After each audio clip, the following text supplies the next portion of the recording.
यानंतर बातमी धुळ्यातून शिरपूर तालुक्यातील दहिवद इथे मुंबई आग्रा राष्ट्रीय महामार्गावर असलेल्या पेट्रोलियम पंपावर आज पहाटेच्या सुमारास पिस्तूलधारी 4 दरोडेखोरांनी धाडसी दरोडा टाकलाय आणि या सुमारे 22,000 रुपयांची रोकड लुटल्याची धक्कादायक घटना उघडकीस आली आहे। या घटनेमुळे परिसरात एकच खळबळ उडाली आहे।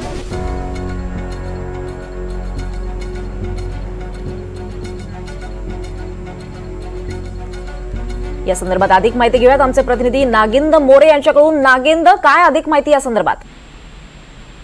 नक्कीच दीपाली, पाठीच्या सुमाराचा हा थरार आहे। शिरपूर तालुक्यातील दैवत गावाजवळ जे मुंबई आग्रा महामार्गावर राशीव पेट्रोल पंप आहे, इथे 4 पिस्तूलधारी दुचाकीने आपल्या दुचाकीने एका दुचाकीने या ठिकाणी आले होते आणि यावेळेसच त्यांनी पिस्तूल पेट्रोल पंपावर जे काही कामाला कर्मचारी होते त्यांच्यावर पिस्तूल धाडल्याचं देखील आपल्याला सीसीटीव्ही कॅमेऱ्यात बघायला मिळत आहे।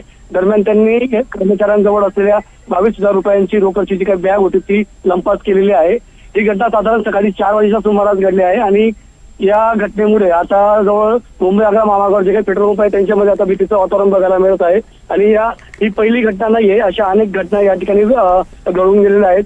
मात्र पुन्हा चोरट्यांचा हा जो काही धुमाकूळ आहे बघायला सुरूच आहे। आज पहाटेच्या सुमारास झालेली जी काही घटना होती ज्याने आता मोठी खळबळ उडालेली आहे। या पंपावर जे काही ड्युटीवर असलेले कर्मचारी सोमनाथ गवडी असेल, सुनील नगराडे, संतोष नगराडे या तिघांना या ठिकाणी पिस्तुलीचा दाग दाखवून त्यांच्याकडनं पैसे लंपास केल्याची घटना घडलेली आहे। त्यामुळे एकंदरीत कुठेतरी पुन्हा पेट्रोल पंपावर जे काही सुरक्षेचा प्रश्न आहे तो पुन्हा निर्माण झालेला आहे। त्यामुळे पेट्रोल पंपावर असेल तसेच महामार्गावर असेल पोलिसांनी गस्ती या निमित्ताने वाढवावी अशी मागणी वारंवार होत असताना अशा घटना पुन्हा समोर येत आहे। त्यामुळे पेट्रोल पंप मालक असेल चालक असेल यांच्यामध्ये भीतीचं वातावरण निर्माण झालेलं आहे। ही घटना जर आपण पाहिली तर अत्यंत धक्कादायक घटना म्हणावी लागेल। या ठिकाणी या दरोडेखोरांनी पेट्रोल पंपाचे कर्मचारी नागिन, धन्यवाद या सगळ्या सविस्तर माहितीसाठी।